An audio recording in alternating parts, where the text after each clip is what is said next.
Welcome everybody to episode 15. We've made a whole 15 episodes. Huzzah! Of Netflix Weekly. Not brought to you by Mountain Dew. Oh, hold on. I got Zero Secure Sucre. I don't know how to speak any French. Sucre of Coke Zero. If I drink too much of the dark sodas, I get a stomach ache. Like the syrupy dark sodas. I can't drink like Coke or Pepsi or like any of the regular ones. It's got to be diet or it's got to be the zero for me. It just turns to fucking lead in my stomach when I drink that shit. But here we are, Netflix Weekly .com. We should just call the show NetflixWeekly.com. Oh, there you go. It's easy. We're going to talk about. I am as always is Rob, and with me as always is Phil. And we're going to talk about. Or hold on, let's talk like about a question mark.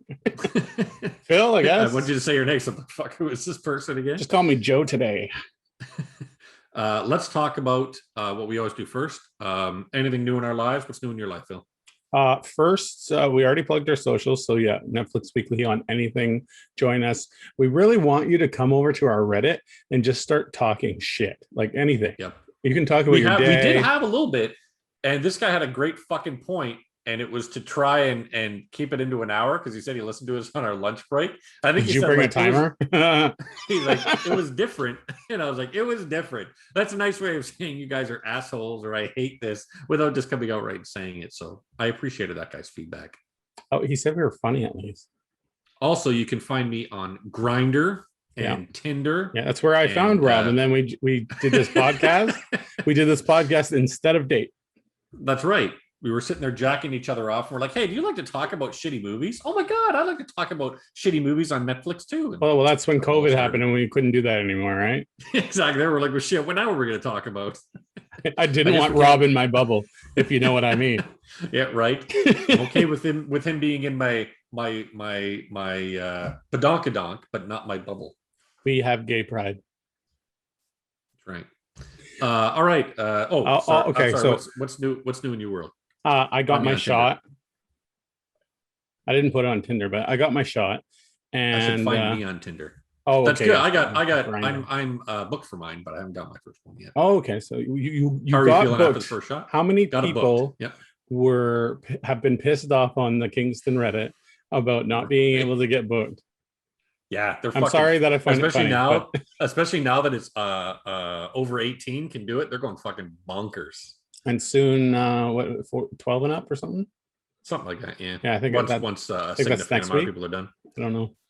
How did you feel after your first shot? So I felt okay, but my hernia acted up.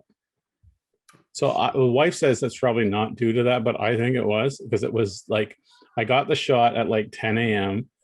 First one in, and I started getting tired later in the day, and then my hernia just so for those who don't know, I have a hernia. I actually have two or more. I don't know how it works. Yeah, so Bill gets all the fucking hernias. Yeah, it's not fun. It's so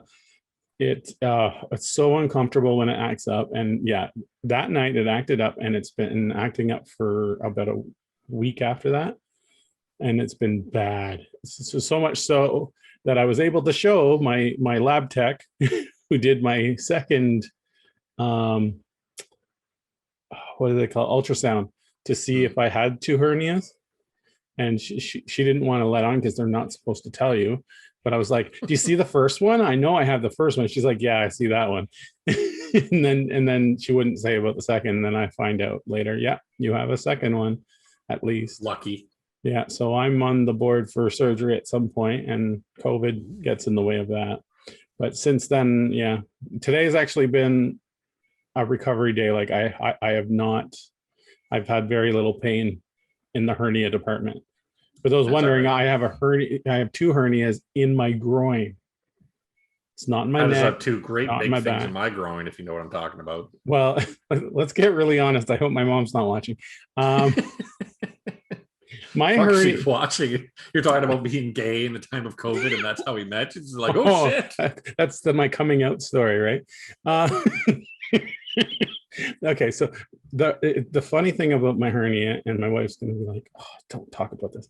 Um, so it goes when it acts up, it hits a nerve or something, and the nerve causes pain to radiate to the back, down my leg or my other leg, depending which hernia is bothered, and our enlarged testicle. I was gonna say, do you get a monstrous erection? No, unfortunately, my wife isn't lucky in that department. Can you No, imagine? She's like punching the fucking hernia, like, yeah, give me that dick, give me that dick. if she Fucking did punching that, in it the would be hernia. divorce right away. I've talked too Oh, much, but how was your week? my week was fine. So I can't remember if I brought it up before. For work, it was time for me to get a new computer, and I got a MacBook Pro 13 with this M1 chip, Yeah, I'm which jealous. it didn't start off good. That was kind of the fucking pain in the ass. It had a bunch of problems out of the gate, and I think it's just because of the chip technology and working with some programs that I got to Well, use it's new. regularly. Yeah, and Yeah. but now I've got the Mac over there. It's connected to a dock. I've got a nice big 34-inch widescreen curved monitor. You want me to Everything show a is picture? if you want to, sure. Yeah, this is Oh, that's right. Yeah, I sent that picture over to you. as you can see, It's that's Rob's desk. Yep, there it is right there. So now it's working out great. This monitor fantastically gets along with the MacBook. And I'm one of those guys where if even like one little fucking element of my little Zen zone, you know what I mean, my work zone is not how I like it, it fucks up everything. Everything else will suffer. Yeah. So I'm glad that I got everything exactly like all my stuff is arranged on my screen just where I want it. It's perfect. So that was really nice. I finished my puzzle, which is up there, and if you want, you can show a picture from Instagram or something. Oh, okay. Yeah, I'll do that. Yeah, Because you my can't see it. latest. Yeah, my It's a latest. puzzle. Yeah, I'm. It's funny. So I go to Starbucks. I don't know, on the weekend or something, and they always ask you like, hey, for some reason there's this one girl that's there. They're very nice people, at Starbucks. I'll never slam For Starbucks. some reason, they're really very nice. Yeah. But she was like, so what do you do? What do you do for a hobby? I don't know why she's asking. I'm like, oh, and I'm like, well, I'm pretty Netflix hardcore, as you Weekly. can see. That's what I should have done. I should have plugged that. I said, I Bastard. listen to NetflixWeekly.com, and you can find me on Tinder. You and listen. can read through You my bio do on the Tinder show. to learn all about, and then your boyfriend can find me on Grinder. But no, He already she asked me knows. what I do in my spare time, and I was like, oh, I'm pretty fucking hardcore, as you can see, covered in tattoos. I do puzzles. I like to go to bed by like 9 p.m. And yeah, when I'm not doing puzzles, I'm like, playing games on my computer, fucking around on my computer. And I'm like, what? I never know what answer to Did you give sleep with them. her? I wish, right? Can you imagine? I could have said I could call her my vagina barista, but It's not even clever. I never know.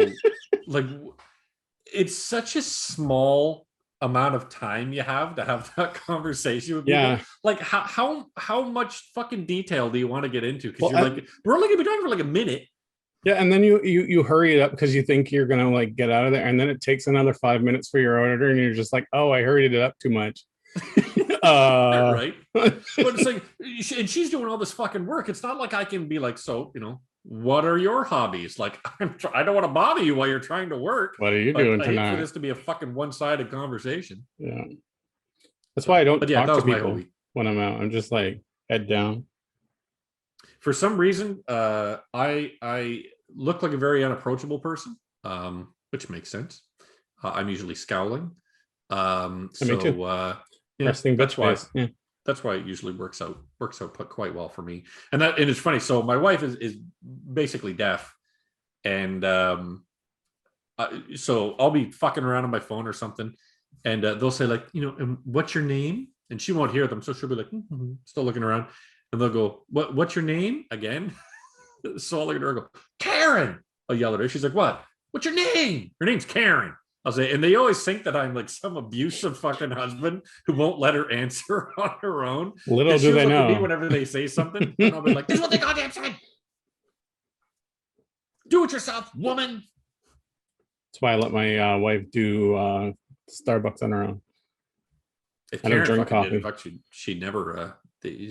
She'd have to fucking stare at them, wait for them to ask for her name, and then they think, "Oh fuck this wacko." I feel like if Starbucks had their own line of energy drinks, not considered coffee, but like actual energy drinks, then they do. I think they do well. They're called. They're called coffee. Cappuccinos. Yeah. Yeah, like I'm saying, like like they went and did the what are they called, refreshers or something?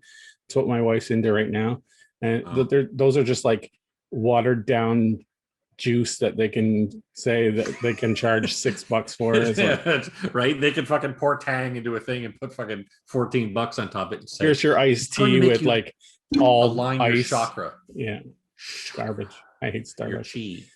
I mean, I love Starbucks if they'll promote us. I mean, if they'll be, sponsor. Then I'll have a cup of Starbucks next episode. I'm sorry, Phil. I can't answer your question. I'm enjoying this delicious Starbucks Frappiola. So and I always go in there and I always ask for the wrong name of the drink. It's called I think a cookie crumble frappuccino, I think. But I always go in, I'm like, yeah, I'll have the cookie wookie thing, the frookie cookie. And they always know what I'm talking about. Yeah, so like, sure. Awesome. You're like the dude that came in and asked for that. I couldn't pronounce it right. Last guy was buff because his Planet Fitness is right there if you're going to that one. And anyway, let's move on. I just want to say I was on the It's Time to Fight podcast, like I said last week. That's right. How did that go? We actually spoke for like 3 hours. So I don't know if he's going to like part that out into 3 episodes or if he's going to edit it down to like half an hour. Yeah. So hi, this is Phil. Well, Phil, it was nice talking to you. Bye. So if whatever happens, go to It's Time to Fight on whatever podcast thing you're doing and subscribe. You'll hear me call in as the Ultimate Warrior, and then I call in again as Randy Macho Man Savage. Yeah, that never happened, but that episode is not available yet. If you go there, just wait for it. It'll be in a week or 2 or 3 or 4. I don't know. Whenever. Yeah. Why did you Slim Jim? I'll stay on this show when it's available, when my episode is available. Why am I doing this? If they get more popular, then you can just go on to that podcast, and then I'll have to find somebody new on Tinder. All right, Rob, I'm going to do something illegal.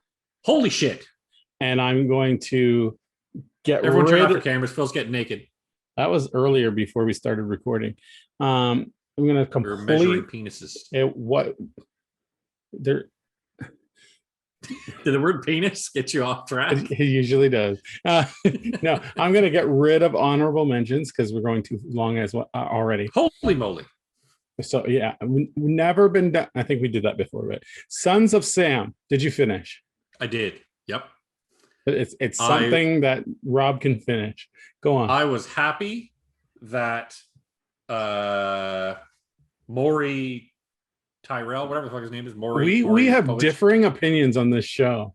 I am so glad that he died a sad, lonely death because he's an asshole of a human being, and I'm glad he's fucking dead. Oh, that's how I'll end it. I'm glad he died. Visit our poverty. I'm glad he died alone. I'm glad he died looking like shit. They said he was smoking way too much, drinking way too much.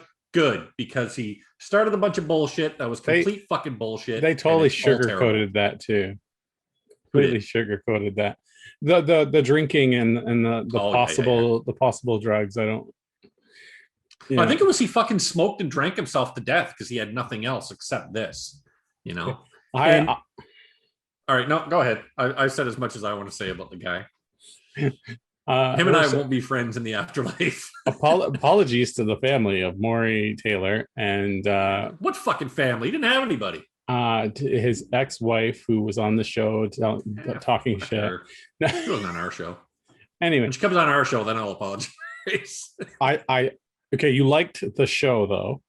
I did like the show. I appreciated it was well done. The tapestry, that it tried to show, but I think it's complete bullshit. I think what's that? I'm going to go off track and say I keep seeing my hand and this can of Coke, and it's like it's got to cover it up. No, but it's like this is how big I am. Like a can of Coke, and I'm holding it like. Let me get a doll's hand. Look, there's all my hands. I could swallow this can. Except in my two big things in the groin department. I meant I went over and talked to Rob, and he was just like, "Yeah, I fell. but that's because he was on his knees. Oh, Oh, okay, go trying on. to dock. You All wanted right. this to be an hour? What? Yeah, I appreciated the tapestry the show tried to to explain. Complete bullshit. Son of Sam worked alone. I If disagree. he did belong to a cult, it was something that 14-year-old kids do when they decide they're going to worship the devil and read the Necronomicon, and that's as far as it goes. Didn't believe any of the fucking other shit they talked about, the animal murder, the Satanism. I didn't buy any of that at all. I think the guy was a crackpot, and that's what I felt about it. I want to believe. I leave it open. Like it could have happened. It's Yeah, but you believe in there ghosts. yes. I don't believe. Okay, let's not get into this because I said I don't believe in ghosts. I Do you think those believe dead in dogs had a ghosts? science behind. Possibly. They were German shepherds, and German shepherds are quite smart. It's true. I think there was a lot of possibility for that to have happened. A lot of things that merged together and worked well together.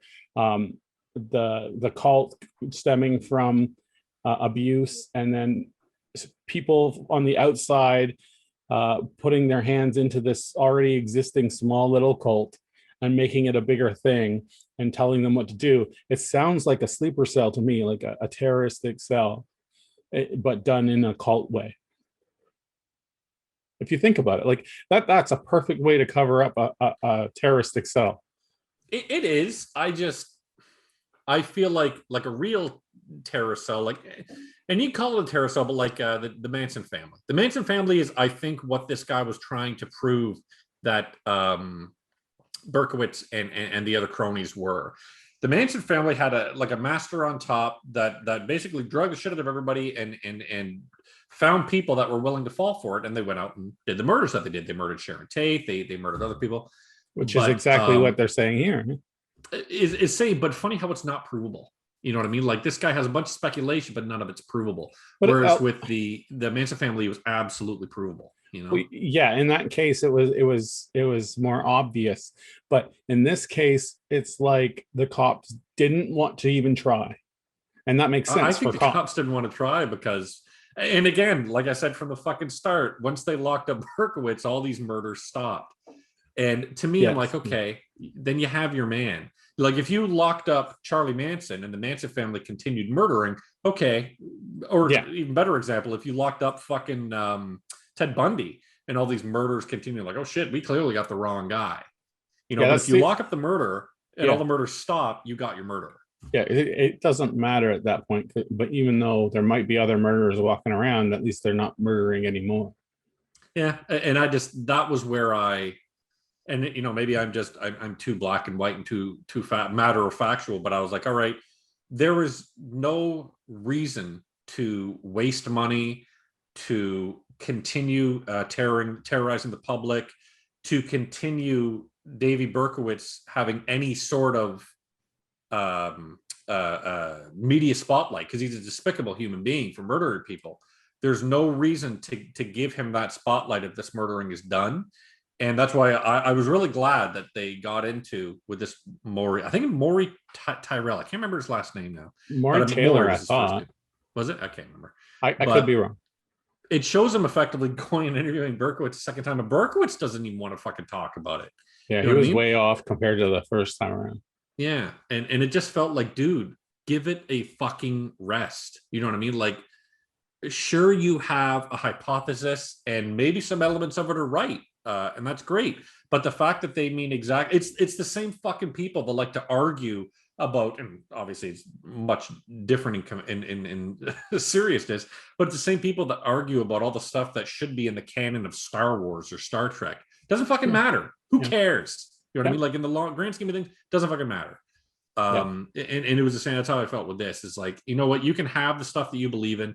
The fact that he was constantly shilling it and constantly selling it to people, that's what made me, all right, you're kind of a scumbag. It makes sense because he ended his normal reporting stuff and focused completely on it. On this. So that would make sense that he would have to make money off of it in some way. It does. It's just like, like, come on, dude. Go back to Enough something else. is Yeah. enough. Yeah, go back to something. If you want to be a reporter, go back to something that people could really use reporting on. Mhm. You know what I mean? There's a lot of fucking shit that could use reporting. You seem to be very good with this investigative talent. It So I was like, reminds why not me devote that to something that matters? reminds me of addiction to fame. Hmm. In this way, it was more of an addiction to wanting to prove the truth, that his truth, basically. I kind of saw it as kind of an addiction to um, an addiction to a supposed superiority complex. So he wanted to constantly prove that he knew something you didn't know. And again, this is what a narcissist does, right? I'm smart, I'm right, I'm the best.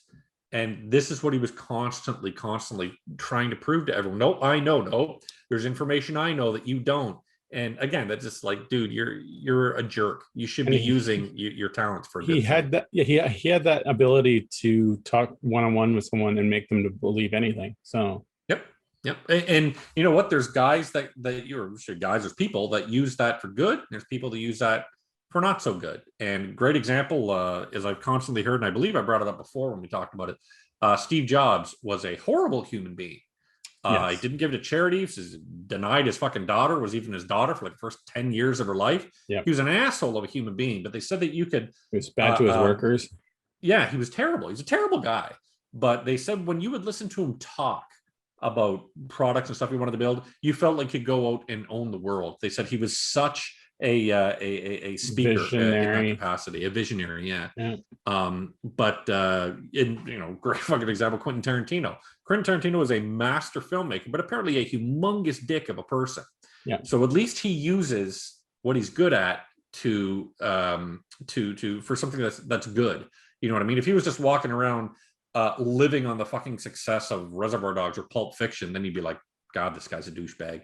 But instead, and that guy, of course, who does that is Kevin Smith. But we won't talk about that. But instead, this Maury Tyrell guy, he's just constantly saying, nope, I know the truth. This murder that happened 40, 50 years ago. Nope, I know the truth. I know the truth. It's like, dude, enough. And enough about fucking Sons of Sam. This is basically like if I made you watch a ghost hunting show that was well done, this would be the same outcome in the end. You'd be like bitching at it, but it's well done. You know what? I can appreciate. So let's use the ghost hunter ideology. I can appreciate a ghost story or a ghost hunter show because you like horror stories, right? And I believe it's all nonsense. Like I'm never going to believe that it's real. But if you can take a ghost they should story, give us a show where I'm the believer in one way or another, and you are the complete, like, what's the word? Skeptical. You're skeptical. Yeah. Skeptic. And then we just go ghost hunting. Well, that's what, you know what? It's funny, I'll watch shows and people be like, man, I wouldn't go into that basement. And even in our fucking house, when it's like 2:00 in the morning, oh, I heard a noise. There's no ghosts. So we'll go downstairs and if I find it, go outside, find whatever. I've never had that fear. You know what I mean? Everybody's afraid of the dark, but being afraid of the dark and being afraid of ghosts are two different things. But you could throw it, if you and I went into a house together, it would be funny because it would be like fucking Scooby-Doo and a crotchety old fucking man.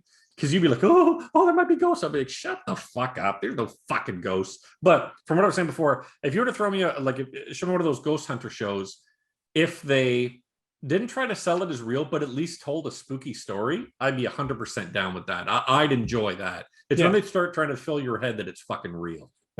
My personal thing is that when I'm watching ghost shows like that, I hate like when they bring on psychics. I hate when they do when they believe it before they even test it out. Like go there, be skeptic, and if it turns out there's something you can't prove is not something else, then talk about it. Like there's a bunch of them that do that well. I'm trying to remember. There's an Australian movie. Fuck, and I wish I could remember the name of it. I've watched it like 3 or 4 times, and the name of it just escapes me. But it's a story about a family.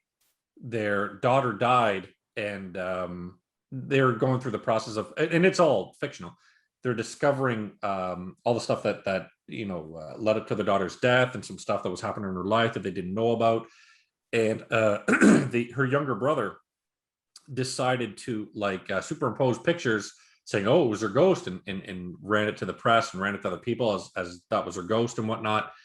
And then he tells you, hey, no, it was all fake. It was all mean. It's really a story of the family falling apart and then coming back together again. And then the end of the story, or the end of the movie, they leave the house, and then they go back and they revisit all of his pictures, and they, move the camera over to focus in, and you can see her ghost in a different shot of the of the picture. And it's wonderful because it's spooky and it's sad, and it's they did it fantastically. To me, that is a ghost story that I'm 100% on board with. That it's not about who scary ghost. It was about kind of what comes along with it. The fact they lost their daughter, the fact that she was kind of there with them the whole time, keeps it spooky, but has an underlying emotional element. I throw you off guard. Yeah, and I've got to. I'll definitely remember it for next time, because now I'm probably going to watch it again. But fantastic, I loved it. I'll be sure to let everybody know what it's called. Reminds me in a different way of The Others. No, so I remember The Others, but no, it's not that. It's an Australian movie. I can't tell you the ending because there's a big. It's like an M. Night Shyamalan type movie, but that's all I'll say. Okay, so we liked it. You hated the person. I thought it was interesting and possible, and you should go watch it. Yep. And the whole time you're watching it, just remember it's complete bullshit. And now, the Son of Sam, the Davy Berkowitz murders happened. Everything else did not. The murders were fake. Murders were fake. He's been in jail all this time, and it's all but a sham. It was a fake jail. Okay, moving on. We watched Jupiter's Legacy, a new TV show on Netflix about superheroes. Yep, based on a comic series by Mark Millar and someone else whose name I don't remember. Mark Millar is the guy that created Kick-Ass. There's some other ones. For some reason, Kick-Ass is the only one that's coming to my mind, but he has made other things that are very good. My understanding was he wanted to move from a guy whose movies are made into comics to a guy that makes comic book movies and then writes kind of the accompanying comic books with them. That might be total bullshit, but that was kind of just what I heard through the grapevine when I was just learning about this show. Okay, so before we get into spoilers with episode 1, generally speaking, it felt like The Boys meet oh geez, I had something else in my head, but like The Boys, it kind of felt like that show in a way. Yeah, and it's funny, you say that until I got to the, I want to say 5th episode, I can see the comparison to The Boys, but I found it more like not about, oh man, what's the right way to describe it? Not about good guys versus bad guys, which is what I feel The Boys is. The Boys is very much good guys versus bad guys. Yeah. It feels more kind of, and I don't want to compare it to The Sopranos, but I am very Sopranos, very family dynamics exploding from the inside, and other shit that's happening outside, which I thought was great. I loved it. But I remember because you had mentioned The Boys before, and I had that in the back of my mind while I was watching it. And I was like, no, it doesn't strike me as The Boys. It's more like a family conflict, a history, and then a family conflict. And that's where I think a lot of the drama is going to happen as the show progresses. And I'm super looking forward to that, because family drama is the best place, especially when it becomes very serious, when it comes to, not following in your father's footsteps for something that's so important, et cetera, et cetera. I think it's going to be great. And of course, with superheroes, a lot of times someone's going to become a supervillain. And when it's born from the same family, that's fucking cool. How far are you along? For the show, I finished the show. Oh, okay. So you're just talking coming seasons, if they're correct. Yeah. If they have another season. Yeah, I think they will. Apparently there was 4 comic books. One is a prequel. One discusses all the stuff that's in this show. I still haven't read the comic books, but just based on the show, I'm very interested in the comic books. I think it'd be very interesting. It's going to depend on how it does, and I don't think it's doing well. I heard it was doing pretty good, but again, yeah, That's good. I don't know. All right, so this show has two different things to it. It's got the past and it's got the present. Yeah. And the past, I guess we'll tell you as we go through the episodes. If you haven't watched yet, please go watch it and then come back, because we're going to ruin it on like little points here and there, and probably not to mention the that whole ending. There's a big spoiler right in the opening episode that I'd hate to ruin that for someone, because when I saw it, I was like, whoa, when that happened, I was like, that was fucking cool. So I wouldn't want to spoil that for anyone. If you haven't seen it, really turn this off and go watch it. At the end of the day, anyone who's watching, you should be prepared. We're going to spoil everything, whatever we talk about. So It's really, this is a book club.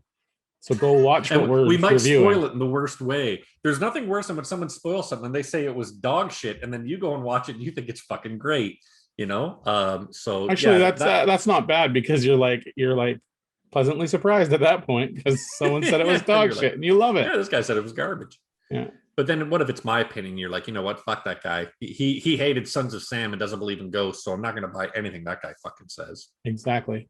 And my opinion is I'm the coolest dad.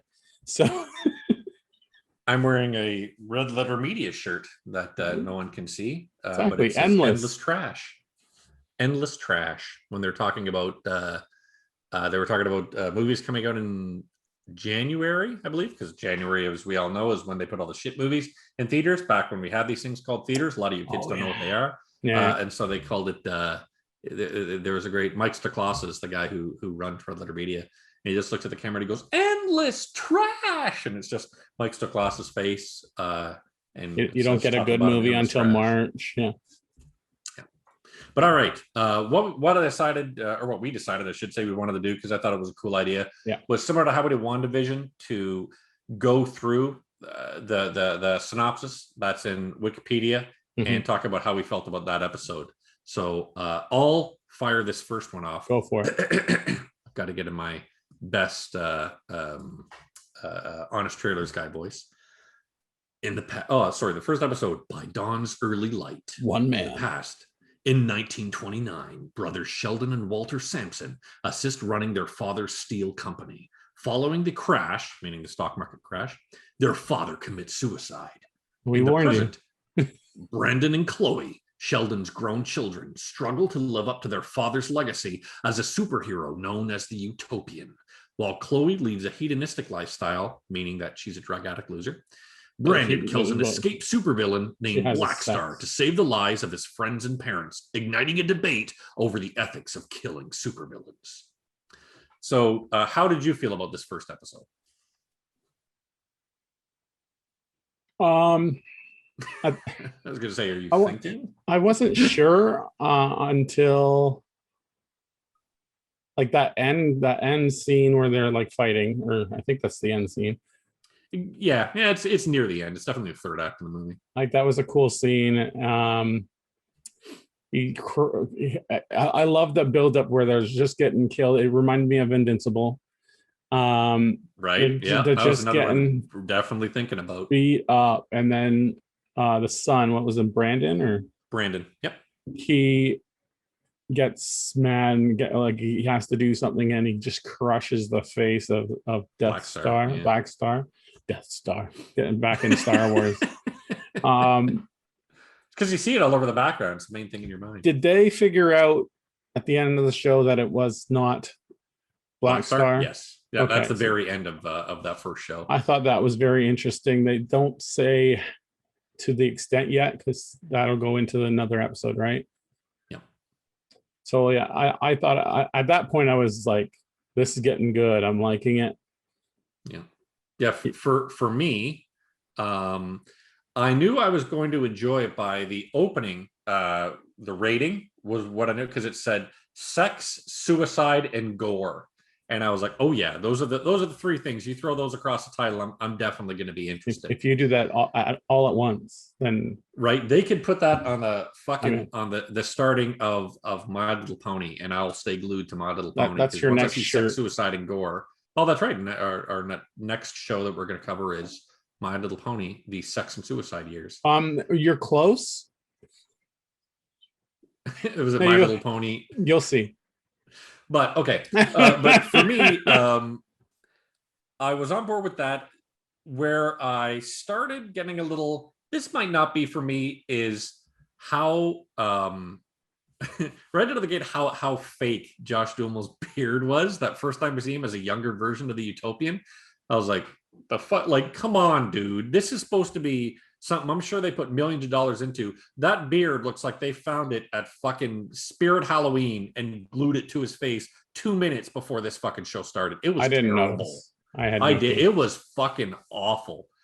And then when they skip back to the past, I was like, dude, this whole fucking show better not exist in the past. This is going to be stupid if it exists in the past.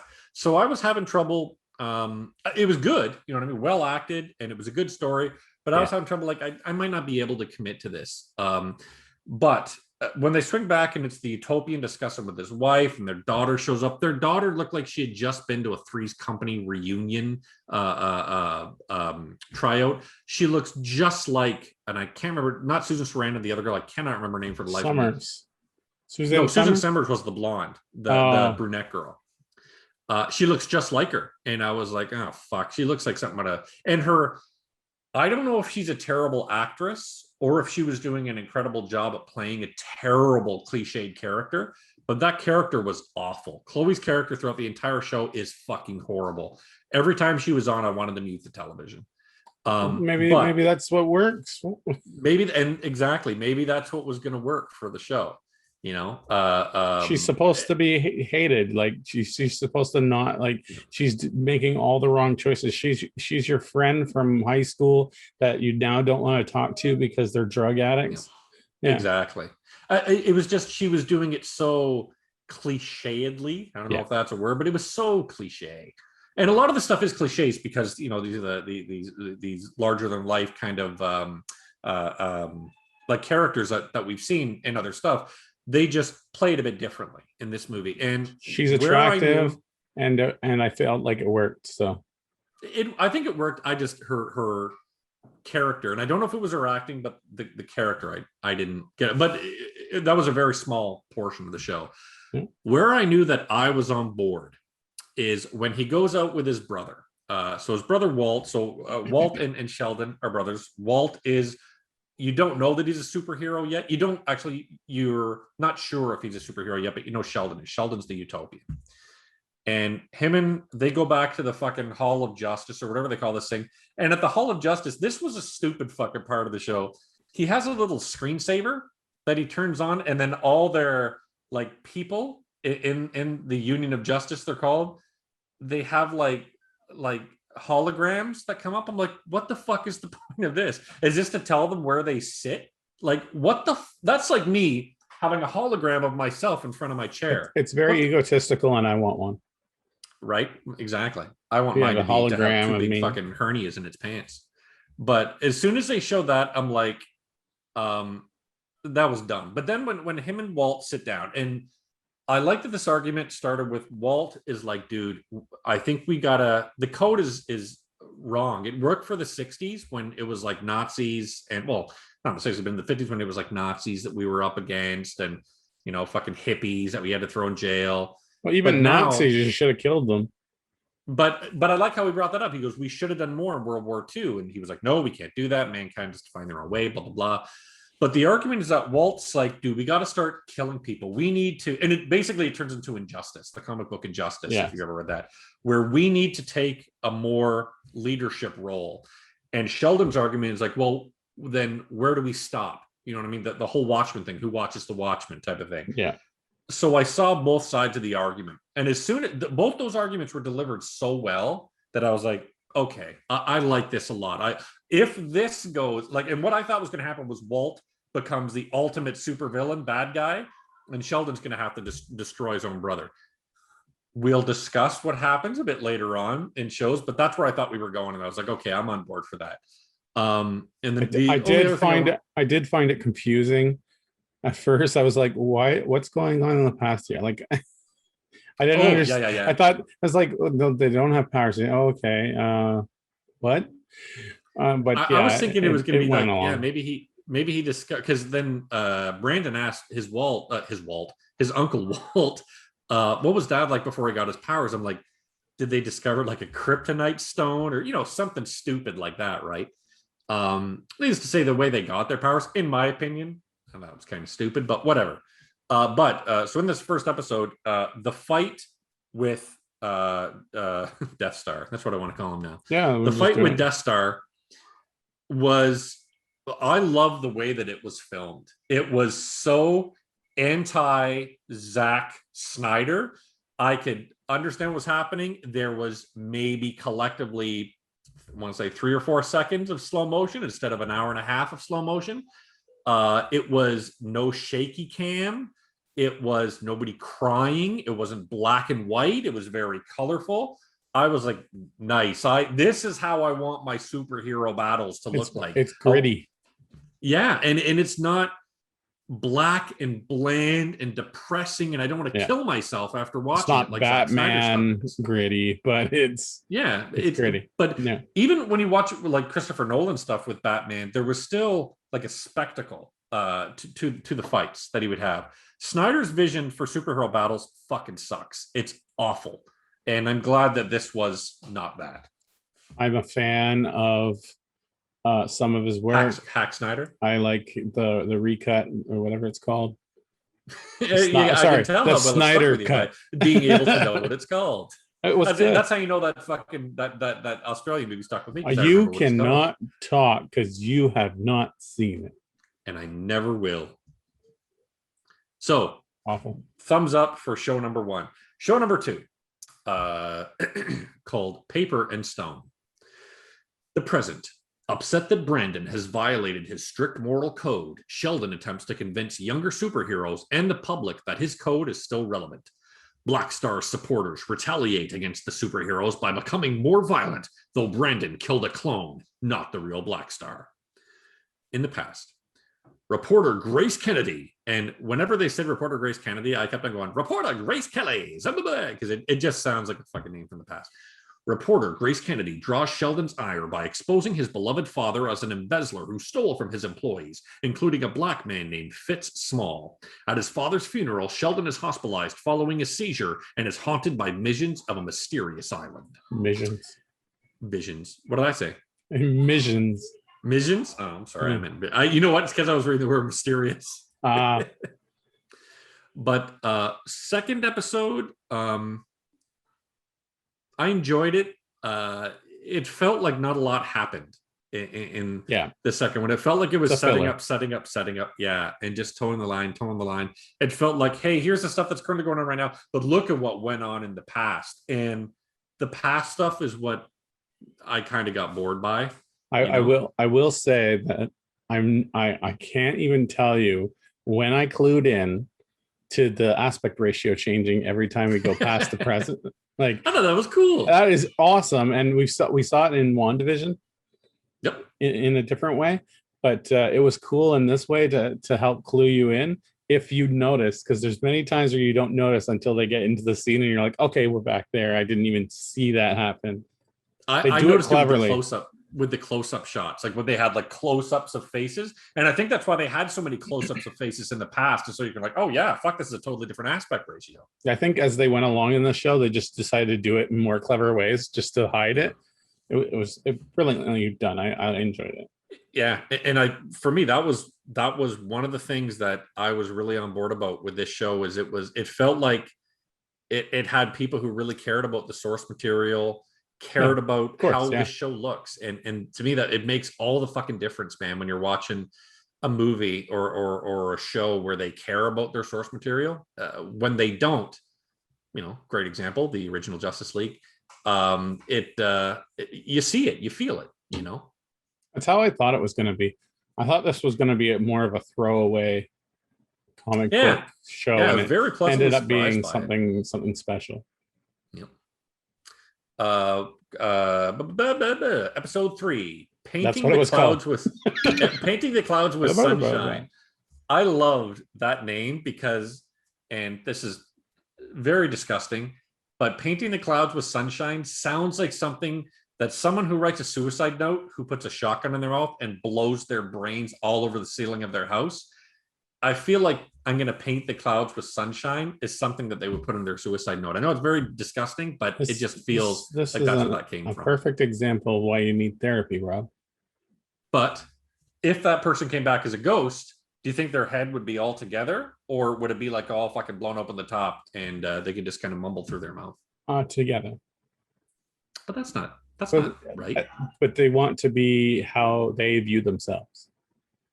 If that's how it happens.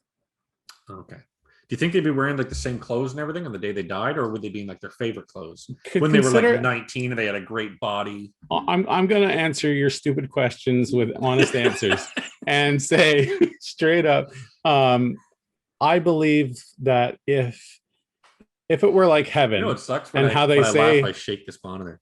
Okay, heaven to me, if it were true, which I don't believe, okay, but if it were true, it would be stupid questions.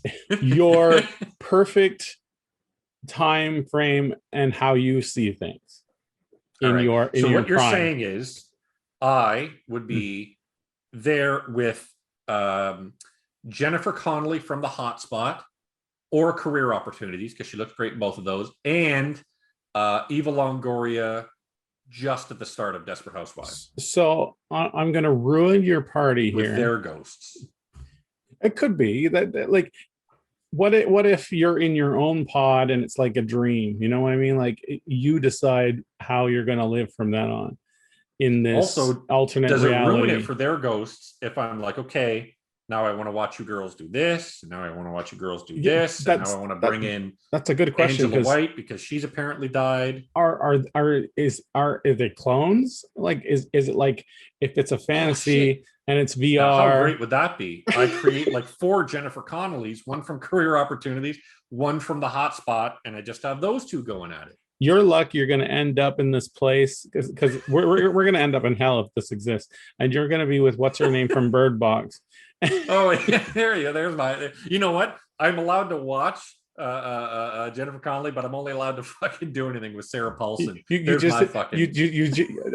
luck. You're going to be just watching. You're going to sit in a steel room with a projector, filming, like projecting on like this hard surface that's hard to see what you're looking at, because that bothers the shit out of me. And why have a projector? But in that case, that's there just to annoy you. Also, you're going to be nothing but what's her name? Sarah Paulson movies. Sarah Paulson movies. That's it. Maybe I'll take it out on her Bird Box because she'll be down with me in hell. No, she won't. You're just watching her movies. Oh, great that they put down here from heaven. Just her scenes, not even the movies. You don't even get not that. Even the movie, just her fucking scenes. On every scene she's ever done in a movie or TV show or commercial or theater role or extra. No nudity. No. All right, episode 3, Painting the Clouds with Sunshine. In the present, a gang of thieves indebted to the supervillain Big Man performs a series of heists. In a drunken stupor, Chloe accidentally stops one of their robberies and takes their loot. The thieves' leader, Hutch, kills Big Man to save himself and his friends, then uses Big Man's resources to retrieve what could be a powerful weapon. In the past, after the funeral, and the funeral they're referring to is the death of all the other people that got killed when trying to fight Death Star. After the funeral, Sheldon's family and friends become concerned about what looks to be his deteriorating mental state. Sheldon's best friend and optimistic playboy George Hutchins struggles to help him and his own financial reversal. Part 3, I enjoyed. I don't really care for the bad guys, Hutch's group, and it was because they were so fucking what's the word I'm looking for? Stereotypical. Yeah. So they definitely had, and of course, after watching, but that's the point. Mortal Kombat, we've got a nutty Australian. Hey, mate, I'm not going to go along with this crime. I just want to rip people off. I was like, shut up. Really bad version of the guy from Mortal Kombat. Absolutely. And at least the guy in Mortal Kombat, his Australian accent felt real. This guy, he sounds like he's watched. They said, "Hey, dude, watch Crocodile Dundee," and then just copy his fucking They're voice. like, It was be awful. Australian, but forget that you're Australian at some point. Effectively. And then there's these two girls that might as well just be called Girl A and Girl Extra, B. yeah. Yeah, they're not given any sort of fucking backgrounds to who they are, what they can do. And to add insult to injury, at least there's a good scene with them later in another episode. you know what though? For a pervert like me, in that scene, so the scene that Phil's referring to is Hutch has this magical broom handle that he can hold on to and go home or Neverland, Which and is the best of making the best of a mundane superpower. he holds a broom handle and says home, and he goes home. So he does that. He says, take me home, or the loft. Loft was always the place that he had to go. And he sees girl A going down on girl B. No nudity, so we can have two lesbians camera going down on each other. But yeah, we can't see any nudity. It's like me right now, not wearing shorts or anything under, because you can't see anything. Luckily, because except your two big hernias that are growing up from the bottom of the camera. That'll cover me. The desk over. It'll be fine. It's a sensor. We'll just add we'll just blur it out. Don't need to. But so this scene, I was like, okay, there's no nudity, and what's the most delicate way to put this? It's softcore porn without the porn. But if you have put a woman into ecstasy, so I'm told, if you put a woman into the form of ecstasy where she's screaming and shaking and doing everything this girl was doing, I would assume that she's not going to be able to pop right up and go, oh my God, what are you doing here? And start having a whole conversation 2 seconds after she's going through these throes of ecstasy. Not to mention the girl that's going down on her she has superpowers. But it felt like this girl must have cut the hole out of her jeans, because she's perfectly fucking dressed. And then they're both 2 seconds later after Hutch shows up. No, she was bottomless. She was Donald ducking. It was Donald Duck. But then she's instantly in pain. Oh my God, Hutch, what are you doing? It's yeah, she didn't care. She was Donald ducking. He saw everything. She didn't give a damn because she's just not into it. But then apparently this orgasm was oh my God, I'm having an orgasm. Okay, now I can have a conversation. It was just stupid. You don't know women, do you? I don't, not at all. Apparently, they can just jump from "oh my God, I'm having an orgasm" to "oh my God, I'm yelling at you." Now, yes, that's a woman. I'm yelling at you part all the time. That's the part that I fucking live with. Never see the orgasm part, but I see that I'm yelling at you all the time. But it just felt pointless and stupid to have that scene in. But whatever. It wasn't a huge attraction. I was like, this is fucking dumb. But again, I just say they had to have that because it's anyone with a teleport ability is gonna want to get show up. Oops, right in the middle of that. See, I feel like that was an absolute holdover from the comic. I feel like that happens in the comic. And okay, we got it. This is something people are going to look for. We've got to put that in. But all right, how did you feel about show number 3? I keep on fucking stealing the spotlight here. The main thing that I loved about, the first scene, part of the scene where Chloe accidentally stops one of the theft robberies, ties into something later. So if they come back at it, which is brilliant. I at first I thought, well, they didn't do much with this scene. That sucks. It's like I stole the blue sand, whatever. but it comes back and 2 episodes later, 1 episode, I don't know. I think maybe 2 or 3. And that was brilliant. I really loved the superpower of the stick. Yeah.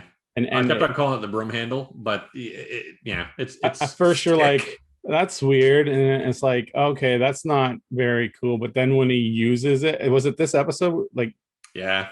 Like where he kills the one henchman. Yeah, he could just hand it to someone and tell it to go to hell. He goes into, what does he say? Shark infested waters. That's it, and then calls it back, and it's bloody, and it's just like, I just love how he's holding it, and he's like, he go like this to get all the sewage and guts off of it. It was little things like that. I'm like, that was, and that came from the comic. I wanted more. What's that? I wanted more of that. But because it was smart, you know what I mean? Like, it was just what a fucking smart thing for him to do. And it shows that the show was just an intelligent show. And that's what I liked about it. This is what I want, a show that is that, like, more so, where it's like it follows. I know you're going to say a certain movie, but it's not in a comedy way, like in this type of way where it would follow superheroes that only have mundane powers and what they do with it. Man, that would be fun. That would be great. It's like It'd be like office jobs, but I can fart the they're alphabet. That superheroes. I ended up with fart the alphabet. Like I can speak Spanish out of my ass. That's my superhero power. Great. That's a mundane power. And like, what do you do with it? I think it would be great if it was like X-Men and the whole world get powers, but not everyone gets great powers. It felt like that was kind of what some of this was, and maybe that's down there because, but it's not. Fitz, yeah, you don't really know what Fitz's power is. To ruin it, it's the young, the offspring of the original six. Is it 6 or 7? 6 or 7. And so it's only offspring that ended up that you get to see, like all these people with the powers. You find out that they're all like offspring of these 6 people. But then you get like the big man and stuff like that. So I'm not 100% certain yet. You know what I mean? Of where, like, there's guys like that Nick of Time guy. Yeah, we don't know what. Like, yeah. But so I think. So they show how later on, I think the very last episode, they show you how they got their powers. I just think it was stupid. I get that it's a MacGuffin. Like, in all honesty, it really doesn't matter how they got the powers as long as they got them so the story can continue. But the way they got their powers was kind of stupid. Well, that's the point. The travel, the going through all that. Yeah, the sacrifice. That was the whole point of it, even though it kind of like, what do you do now? And that's what it felt like. It felt like, oh my God, the huge sacrifice. Aliens. And you're like, that's kind of dumb. But I'm interested aliens to see how the younger kids get their powers. But yeah, for me, similar to you, show number 3 was great. I love the guy playing George. I think the character of George is fucking great. And I like how they say in the very first episode when Walt and Sheldon meet up at the Hall of Justice or Justice Land or whatever the fuck they call it. He's like, we haven't been here since Skyfox betrayed us. Skyfox, I wonder who Skyfox is. And then you're able to piece together on your own that, I think Skyfox is going to be George. And you're like, that's cool because there's such a relationship with these guys. And to know that Skyfox betrayed them like 30 years ago, 40 years ago, that was cool. And I was looking forward to the lead up to that. That's definitely going to be. This becomes Game of Thrones in the making because there's so many intertwined stories. So. Yeah. Okay. But yeah, I love 4. All right, 4. All the devils are here. In the present, fired from her last endorsement and facing criticism from her former friends for not helping to fight Black Star, Chloe descends further into addiction and party. Now, that should be enough to tell you what Chloe's character is in this show. She's the one that's just like, hey, I don't want to be part of the team. I'm sad all the time. I'm against everybody. That's it. That never changes from show 1 to show 8. It's always that, which is, for me, what got boring. She gets little sprinklings of like what she could be, what she could become, and that's what we're obviously heading to. This arc of like her being with her brother as like a full-on team is what I'm guessing is going to end up. I feel like she's going to be the next Utopian. They're trying to set you up for Brandon, but it's going to be her. And then Brandon's going to be the ultimate new bad guy. Maybe. And that's what it might be, but I feel like he might be the Walt and she's going to be the Utopia. Maybe.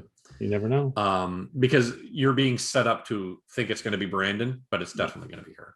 That's exactly why I think it's going to be him as bad guy after, because he's going to go through all this. He's going to be like, I've dealt with this. It was supposed to be me. It was supposed to be me. Put into this role, and now it's taken away. And that would be a fucking awesome reason for him to become the ultimate bad guy to her. It's a whole fucking Joker Batman thing, right? Mm-hmm. A Superman fucking Lex Luthor thing, like a great rivalry. And they can't kill each other because they love each other because they're family. Exactly. Unless he was to kill the dad, right? Or he was to kill the mom. Then she's got to wrestle with, fuck, should I do this? This asshole killed one of our parents. But again, it's that drama. It's that pathos It could that go comes any to the way. story. It's that good. But in the past, Sheldon abuses his fiance Jane to follow his visions. I'm sorry, Sheldon abandons, not abuses. Just Sheldon abuses it. abandons his fiancee Jane to follow his visions. Led to a small town in Kansas ravaged by the depression, Sheldon encounters old man Miller, who suffers from similar visions. Before killing himself, Miller warns Sheldon not to follow the advice given by dead loved ones in his visions. So I was enjoying the show, and I will say by show 4, I was like, okay, I'm getting fucking tired of the past. It's a little heavy. It was getting old. And then fucking Red Foreman shows up. Yeah. Now, majority of people know him as Red Foreman. Me, he will always fucking be Clarence Bodiger from the first RoboCop. That is where Kurtwood Smith was just fucking amazing. I was just waiting for him to say something about his ass. Right? Or to call fucking Sheldon, you goddamn dumbass. I was bummed out when he fucking killed himself. I was like, God damn it. I wanted him to be in the fucking show for longer. I was super excited. He did the rainbow thing. The rainbow thing. Didn't he shoot himself? Yeah, he painted the ceiling with sunshine. But that I love the part with Kurtwood Smith. It was very short, but it was great. And it, to me, didn't make sense as to why Sheldon's like, oh, look at all his blood draining on the ground. Oh, look, for no reason, it looks like the blood's going down into his cellar. I guess I'll go into his cellar. Like, this is where it stopped being, okay, this is kind of stupid. I get it, the visions are driving his mind is all, it's already gone. Like, it's just going to follow whatever happens. This seems kind of stupid. And that's where I was kind of getting sick of the past. I wanted to see more shit with George. I didn't care about the windmill anymore. Yeah. Totally. I wanted to see these guys get set up, and then the betrayal. Honestly, the betrayal of George is what I'm looking forward to the most in this show. I did really think that it was stupid that they went and did all this thing to go to this barn where this windmill is, to then speak to this guy, to then have to go back. It's like, why'd you even do this in the first place? Just find another way that's just like more straightforward. It was pointless. Well, also, why, unless that comes back, you know what I mean? That's did a little bit, but it's like, why couldn't old man Miller just be some fucking guy that he like meets? Maybe he worked at the fucking the steel shop, and he was always watching George or Sheldon, something like that. The whole point was to see the people at the table. He could have seen the people at the table anywhere.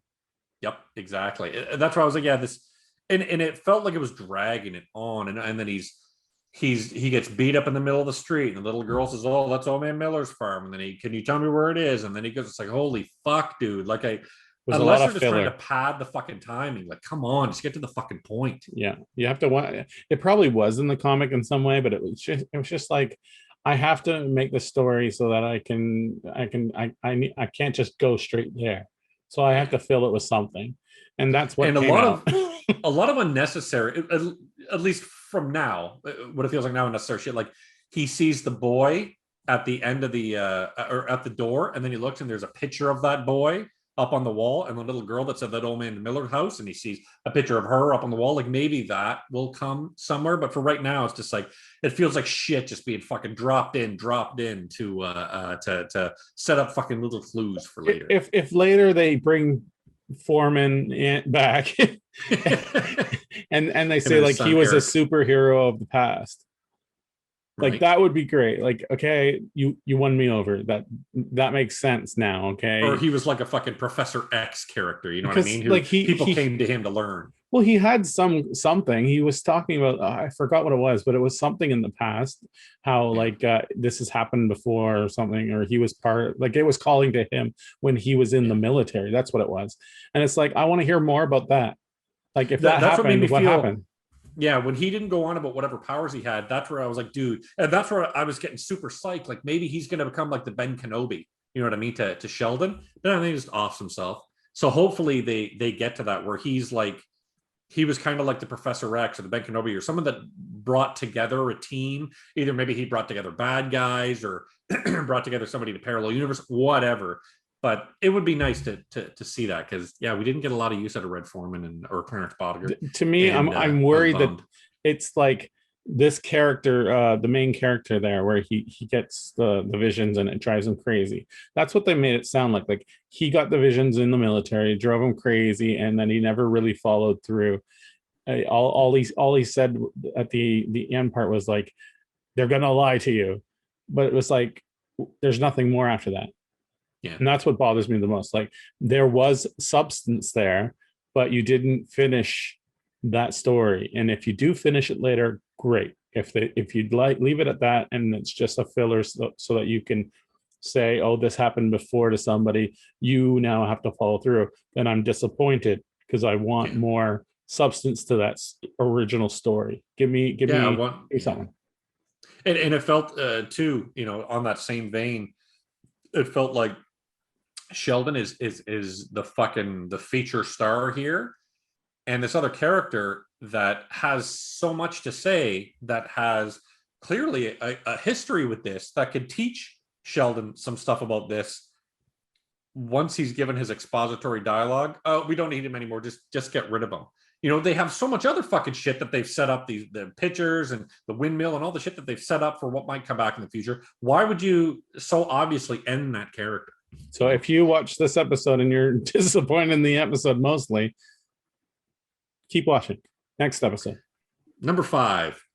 In the past, encouraged by his vision, Sheldon convinces Walter, George, Grace, Fitz, and several others to journey with him to the island in 1933. The island. And I'm going to interrupt. I need to say something real quick. The captain, the most pointless thing ever. He makes a big point. It has to be this captain. And it's like, if it's just this captain just to get us there, and you made such an emphasis on this captain, I'm disappointed. This captain should have went with you and been one of the superheroes. That's right. But he effectively has nothing to do with anything. But they did have a part where I don't know if it's the end of this episode or the next, but they come out of the place, right? Mm-hmm. And this big explosion happens. And you'll go over this in a second, I'm sure. Big explosion happens. They get their powers, but the crew get hit by the shockwave of it, and they make an emphasis at this part of the crew getting like, oh, like, when it happens. So I'm wondering, maybe they got like side effect powers, and we'll see that later. Yeah, maybe that could, yeah, exactly. I had the same feeling. Same with, so it felt very King Kong-ish. Yes, yes. We've got to go to this, and this is a piece of shit boat, and we're going to be on this boat for how long? Hold on. Not King Kong Skull Island. King Kong Peter Jackson. And on top of that, the original King Kong, where they got to go to Skull Island, and this whole fucking, a good majority of the movie takes place on the boat, and you meet all these characters. Like, none of these characters are important. I found a good chunk of this episode. This was the most useless episode. A good chunk of this episode was worthless. We set up that Fitz is smart because he reads books. Yeah. It's a setup episode. It had so much shit that could have been set up in different episodes. Streamlined. Yeah, it could have been really streamlined. Yeah, that's a great way to put it. For the island, he got the longitude latitude from the old man Miller's house. I like that it has to be this character. It has to be this character that has to come with us. Yeah, I get that.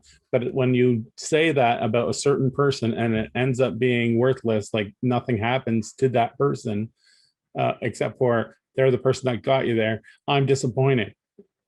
He almost felt like the antagonist on the boat. Yeah. Like he was the bad guy on the boat. It's a character you liked to like. Like you didn't even hate him. Like you like that character. You think there's more to it. He's a good actor. Well, especially then there's one guy that they find in the water. That was part of some fucking Salvation Army rescue mission, or what was he? He said he was like a doctor on like Doctors Without Borders type of thing. He ends up being the guy that opens up, what's his name? Death Star.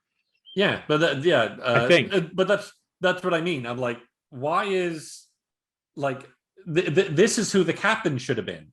Like the last person. This is how coincidental this is happening. It's weird. But go they on. find him, they pull him in, and Sheldon's like, oh, he's the last one. Now we can go. I'm like, why wasn't that the fucking captain? But whatever. All right, so episode 5 in the present. Sheldon experiences doubts about his approach in enforcing his code. Evidence reveals that the Black Star clone may have been created by George, who, of course, George Hutchins, their friend from the past, who disappeared years ago after going rogue.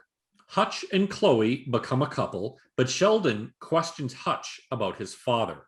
So funny how they don't mention it here. Hutch and Chloe, they were a couple. They give the impression that they've been doing this. They've been getting together for a while, but I got that vibe at least. No, I got the vibe that they had been. No, this was new. No, this was all new. And maybe it was because I was looking at my phone. This is more like they know of each other because superheroes all know each other, and it almost seems incestuous. Incestuous kind of works too. That's when you're having sex with your ancestors, like your grandma. Yeah, well, almost. It's called Alabama. So yeah, they're basically they put they come to a point in a further episode where they say it's like the ultimate bad guy's offspring getting with the ultimate good guy's offspring. Yeah. So you realize Hutch is the son of George. Yeah. And then Sheldon questions Hutch about his father. So you realize, or you learn that Hutch's father is George. Sheldon questions Hutch about his father. So Sheldon, remember the Utopian, and George was Skyfox and was the guy who was his best friend and went rogue 30, 40 years ago. Good episode. I enjoyed, I thought it was cool to learn that George was Hutch's dad. I am glad that I believe it was either this episode or the next one. The Scooby Gang, Hutch's buddies, they're all gone. They all just leave. And I'm like, good, because they were so, the Australian guy's like, mate, this is a crocker didgeridoo. I'm going to get out of here. And he says to the girls, yo, girls better come along with me. They're like, fuck this shit. We're getting out. And they leave. I'm like, thank God they're fucking gone because they sucked. And that's why they weren't anything. They were just throwaway characters. Yep, exactly. Number 6, cover her face in what you paint the clouds with. Past, encouraged by his vision, Sheldon can, oh fuck, that's the first one from before. Episode 6, cover her face. Past, Sheldon's eccentricity causes his companions to question his sanity during a long sea voyage. As they attempt to turn back, Sheldon's doubts are quelled when he rescues Richard Conrad. This was the guy they pulled out of the water from a shipwreck and leads them through a dangerous storm to an island, all of which he saw in his visions. While in the present, Brandon struggles with the morality of his actions in the present. Grace nearly kills Baryon, a supervillain who has killed Ghostbeam, a friend of Chloe. Oh, Grace is the mother. Grace, is Lady Liberty is her name. Yeah. Good character. Good actor. And Leslie Bibb is that actress's name. And what's crazy is I knew her face. I'm like, God damn it, I've seen this woman before. And I'm like, I couldn't quite place it. And I'll be surprised if you remember this. Do you remember the first Iron Man movie? So Iron Man 1 from 2008, I think. What is she in that? Do you remember there's a woman that Tony Stark sleeps with in the very start of the movie that wakes up and Pepper gives her coffee and says, leave? Oh, is she that? That's Leslie Bibb. And I was like, holy shit. That's I wanted to think actress. That she was like in some like Clueless type. She might have been. Show, but that's, I don't know. I was looking at her, I'm like, God damn it, where do I recognize her? And that's who she was. She's probably one of those character actresses that come up in multiple things. Yeah. And that you're like, oh, and she's one of those. Oh yeah, that girl I've seen her before. But she was great. She was great in this. And this scene, so she goes in and she beats the living piss out of this guy Baryon, this bad guy Baryon. And then she comes walking out. She's covered in blood. Like she puts in that final fucking punch and blood sprays all over. And when she's walking out, when she said Ghostbeam is dead, and the guy says, what about Baryon? She goes, Baryon gets to live. And she was walking away. I thought that was setting up that she had killed Baryon and she was trying to find a way that how was she going to tell her fucking husband that she had killed this kid Baryon? But nope, Baryon was fine. She just beat the living shit out of him. Just leaves that tension where it's like she's not happy with that decision. And she's wonders. she's also definitely questioning exactly that. It's like, dude, this is bullshit that they get to kill us, but we don't get to kill them because of this code. But she's, and then there's so much more, gravitas that's put into it, because she's got to disagree with her husband. She's got to disagree with the utopian. She's got to disagree with the father of her children. Like, there's all these things that come into it that really, really amp up the drama. There's also more to it, because if you think about it, if they were to change that point rule, that part of the that code, rule, then they have to go back to everyone that they've criminalized because they did that same thing. And they said those guys are bad guys because they are willing to kill people. So now they have to go back to all those points and be like, shit, you're not a bad but guy. it's for me, it's the struggle, right? It's because it's the Minority Report, like, that's why Minority Report is such an underrated movie. I wish more people would see it and appreciate it. The story that it comes from is called Minority Report, by Philip K. Dick, and the story and the movie are very different. I kind of prefer the movie. If we had a timer, it would be ringing. Oh shit! Okay, so go see Minority Report. But in Minority Report, what Minority Report basically deals with is, if you prevent the future from happening, if you know what's going to happen, would it happen? So a great example in Minority Report, and I know, and are you almost causing it to happen in some situations? Exactly. Like, should you be arrested for murder when we could tell you were going to murder? And what happens in the movie, his example is, he rolls a ball across a desk and Colin Farrell catches it on the other side. And he goes, why'd you catch that? It was because it was going to fall. He goes, but it didn't fall. How did you know it was going to fall? He goes, because I saw it. It rolled off the table and it was going towards the ground, but it didn't happen.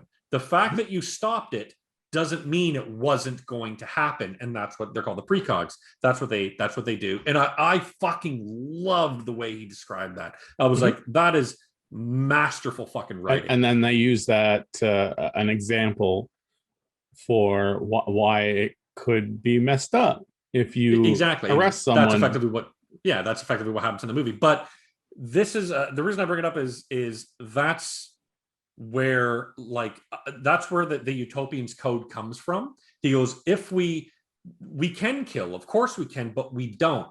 That doesn't stop the fact that they're going to kill us. It doesn't stop the fact that we want to do it. It doesn't stop the fact that we could do it, but where we'll go if we do it, and I love that that's his center, and everyone else is saying we've got to go there. Like, for me, that's where that underlying drama of this show really, really, it's great. It's a great dramatic storyline.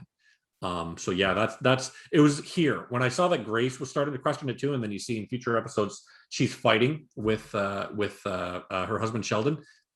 Just loved it. I was getting so fucking into it it's a great debate, just like religion. Like, if you believe it, but there's nothing to say that it's there, and your ethics behind your religion is only based on your religion that might not be true. Then there's nothing to stand on. Exactly. It's that old argument against atheism. As an atheist, you could go ahead and rape and kill as many people as you wanted to. And of course, you answer back to people, well, as an atheist, I have killed and raped as many people as I want to. And the number of people is fucking zero. Because if the only thing stopping you from raping and killing people is a magical fucking guy with a beard in the sky, you need serious fucking help. Well, honestly, at the end, we're getting off topic, but honestly, at the end of the day, it comes down to a personal ethical code that really only exists because you made it up. That's right. And anything any massive laws, boobs, and that's my ethical code. Is if you have huge tits, be sure to talk to us in Reddit. You could go kick me. You could come kick me in the balls. One person would say, "Haha, that's funny," and so one person would be like, "Oh, that's awful. Don't do that." And then I'd be at my side going, "Look at his groin. Look at those hernias. Show me your tits." Next episode. They're about that size. Number 7. Oh, and I've got to be in Latin. Omnes pro uno. No idea what it means. Uno is 1. And pro means 4. So all for 1. Oh, there you go. Guessing. Maybe. You should Google it. Present. Grace overrules Sheldon and forces Walter to recruit his daughter, Raiko, an assassin, to assist in telepathically searching the Black Star clone's brain for clues. Sheldon becomes worried that dissension among the superheroes could lead to abandoning the code and brutal authoritarianism. In the past, Sheldon leads the group to the island where they are pushed to their physical and emotional limits. They nearly kill each other until Sheldon realizes this is a test of their worthiness. The group are pronounced worthy by ghosts of their loved ones and given superpowers. And I love how it is all for one. Oh, awesome. That's fucking great. I love how that last sentence perfectly sums up how stupid how they got their powers was. The group are pronounced worthy by ghosts of their loved ones given superpowers. It's like, yep. And of course, they're not ghosts, they're aliens. That's pretty. That's exactly where they're going. And I'm like, this is dumb. But I'm like, all right, I get it. Now they've gotten their powers. It wasn't aliens. It was what's the Contact? The movie Contact, where we're just showing you something you're comfortable with. Okay. But it was aliens. Yeah. So this episode felt like, at least for me, felt like a lot of shit. We've got to get here. Oh fuck! But how do we get there? Fuck it. We can get into the clone's brain. That's dumb. But okay, whatever. It's like, how do they get their powers? Aliens. Like it felt like not a lot of thought went into this, which is fine because you just want to get to the outcome anyway. You know what I mean? But yeah, I enjoyed it, but I was like, this is kind of dumb. Sorry, was this the one where he goes into the brain? Yeah. Well, that's the next one, but this is where one. they're prepping it up to go into the brain. Okay. Go straight to the next one. Yeah, and so episode 8, how it all ends. The real Black Star escapes from his cell, takes Brandon hostage, and forces Sheldon to choose between upholding his code or saving his son. As Sheldon hesitates, Fitz's daughter, that was Petra, a good hesitation. Yeah, as Fitz, and it was great. Yeah, because you're like, do I? And again, it's what's he gonna do? What's he gonna do? Yeah, the weight of his code versus my fucking son. And there was in fact hesitation. And I love how at the end of this, he says to his son, I would always choose you. And his son's like, yeah, I know. But you can see the son going, I don't know. I saw that hesitation, Dad. Sure. I saw it. So as Sheldon hesitates, Fitz's daughter Petra distracts Blackstar. Brandon overpowers Blackstar and viciously beats him, but he stops when prompted by his father. Walt becomes trapped in the Blackstar clone's mind, where George angrily accuses him of turning the others against him. Yeah. Before George can kill Walter, Grace telepathically joins Walter and saves them once they escape. This could have been story told better, but the CG was great. Yep. Like the visions of everything, it looked beautiful, but it made no fucking sense. It was garbly-gook. It was just stupid. Well, he's trapped inside of the clone's brain, and she goes, man, I better go in and rescue him. What the fuck does that even mean? How are you going to go inside someone's brain to rescue somebody? That's a trope that's used all the time, where it's like, I have to go into this place and get, at the last minute where I think you're going to die, I'm going to go into. It was dumb. But that whole part for me, it did, but I was like, this is really stupid. I'm just glad that we saw George as a he's got the fucking mask and he's got they're all white hair, they're all white beard. That was the one of the big reveals. It was, and it was great. I fucking loved it. I was like, man, this is fantastic. They really hinted on it before. Though we really thought the brother was going to be the big bad guy, right? Oh wait, no, the other way around. I just gave it away. I was gonna say, did you watch the show? Never mind. But I'll shut up now. But okay, so Hernias. That whole scene happens, and I was like I said, I'm absolutely on board. Yeah. The end of this last show, this part, this to me felt really stupid. Like, okay, this was the big reveal. Sorry. Yeah, and the big reveal was once they escape, Walter, remember Walter is the brother of Sheldon the Utopian, confronts Raikou, who is his daughter, and kills her to keep a secret. The secret is he created the Black Star clone and let the real Black Star loose. Yeah. Now, for me, I don't think this sets Walt up as the ultimate bad guy. I think what it does is, remember the very first episode, he was trying to convince him, he was trying to convince his brother Sheldon that, Sheldon, we need to kill people. That is, it's just something we need to change the code about.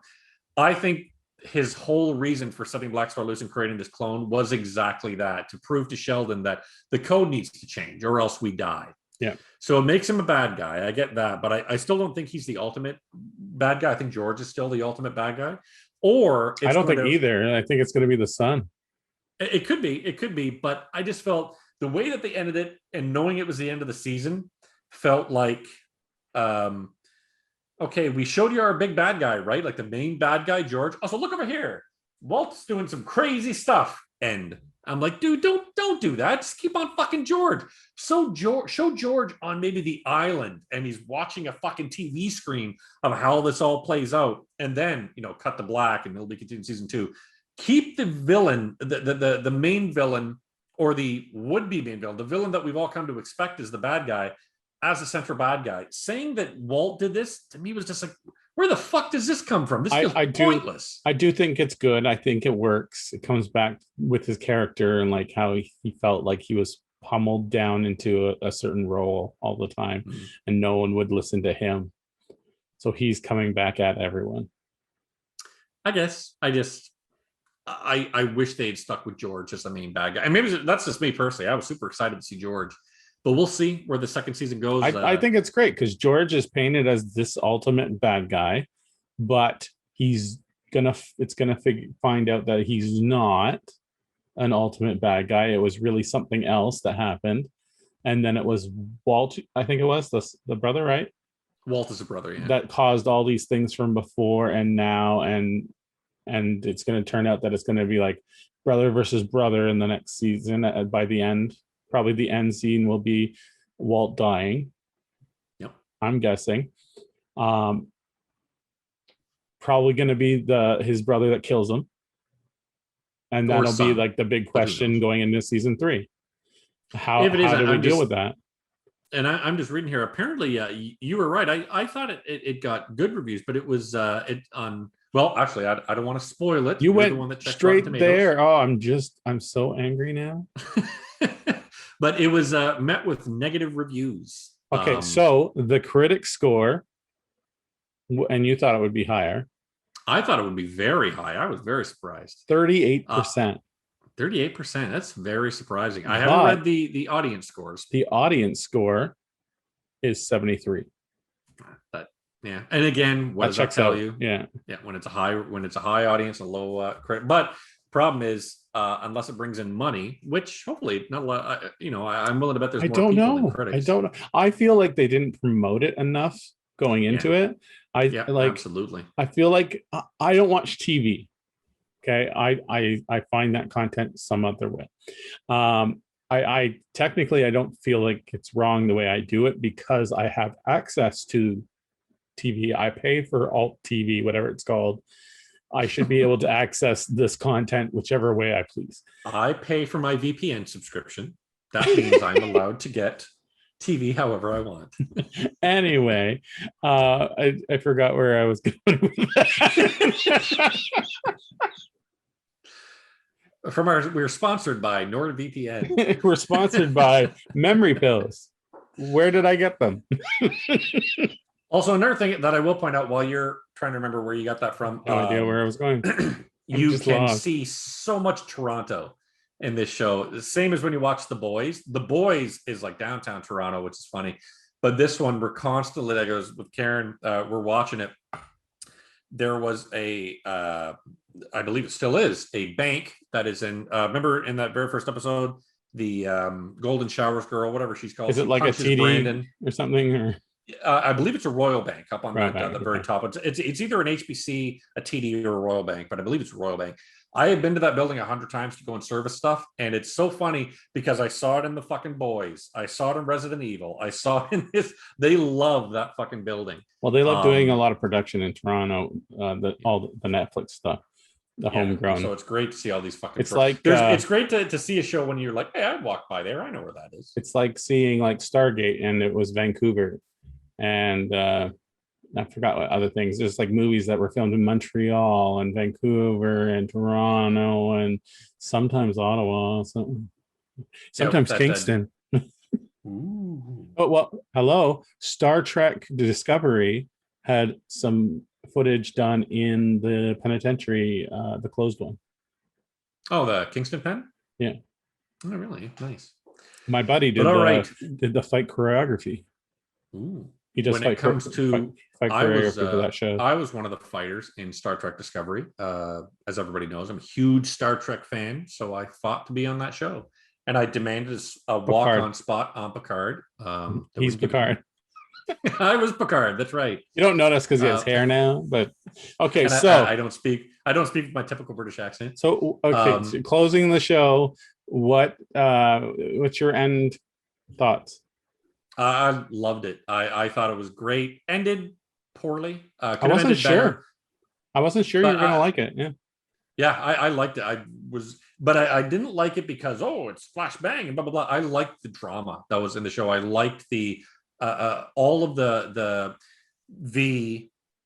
reason for people to be invested on their different sides. It wasn't just good guy, bad guy. There was a real drama, a real real pathos, real kind of fucking weight to everybody's decisions. It wasn't just a copy paste superhero. Exactly. It wasn't just you're a bad guy, I'm a good guy. You know what I mean? It was real good that way. So I enjoyed it a lot. What about you? What would you? It was. I enjoyed it. You know that going into it, I was pushing you to do it. I push you to do it all the time, but